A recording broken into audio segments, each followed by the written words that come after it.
येथील जंतर मंतरवर विद्यार्थ्यांवर झालेल्या अमानुष लाठी हल्ल्याच्या विरोधात वंचित बहुजन आघाडीतर्फे महाराष्ट्र बंद पुकारण्यात आला आहे। वंचित बहुजन आघाडीच्या महाराष्ट्र बंदला मिरजेत उत्स्फूर्त प्रतिसाद मिळाला। प्रमुख बाजारपेठ आणि दुकानं बंद ठेवण्यात आली।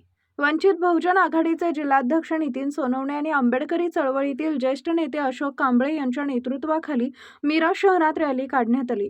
मिरजेतील डॉक्टर बाबासाहेब आंबेडकर यांच्या पुतळ्यापासून रॅलीला सुरुवात करण्यात आली।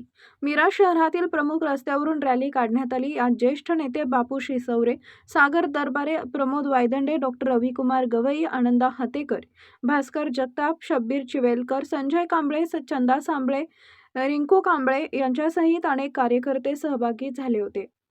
भारतीय बौद्ध महासभा आणि वंचित बहुजन आघाडीच्या विविध आघाडीचे पदाधिकारी कार्यकर्ते या आंदोलनात सहभागी झाले होते।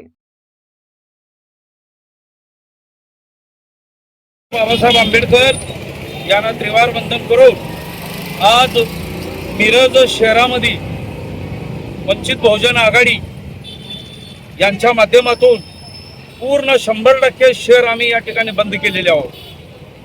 हिच्या पाठीमागचं कारण जंतर मंतरमध्ये ज्या विद्यार्थ्यांना, लहान लेकरांना, मुलांना, येणाऱ्या भविष्याना त्यांना मारहाण झालं, त्यांना जखमी करण्यात आलं, की त्या मुलीचे कपडे फाडण्यात आलं, हिच्यापेक्षा वाईट कुठली गोष्ट आहे। म्हणून येणाऱ्या भविष्याला जर तुम्ही हात उचलत असला तर आम्ही 100% बाळासाहेब आंबेडकरांनी या ठिकाणी महाराष्ट्र राज्यामध्ये एक आव्हान केलं की महाराष्ट्र राज्य बंद।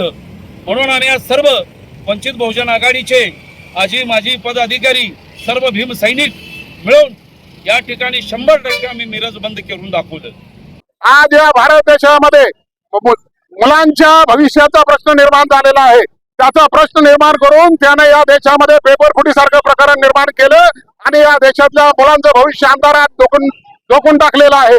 अशा या मोदी सरकारचा वंचित बहुजन आघाडीच्या वतीने मी पहिला निषेध व्यक्त करतो आणि या वंचित बहुजन आघाडीच्या वतीनं मी सरकारला आवाहन करतो की या जंतर मंतरवरती चाललेल्या विद्यार्थ्यांच्या आंदोलनामध्ये जे तुम्ही जे गालबोट लावत आहे आणि विद्यार्थ्यांना तुम्ही दहशतवादी म्हणत आहे, आतंकवादी म्हणत आहे, जर या देशाचा नागरिक आणि विद्यार्थी जर आतंकवादी असेल तर तुम्ही कोण आहात हे आता ठरवायची वेळ आलेली आहे।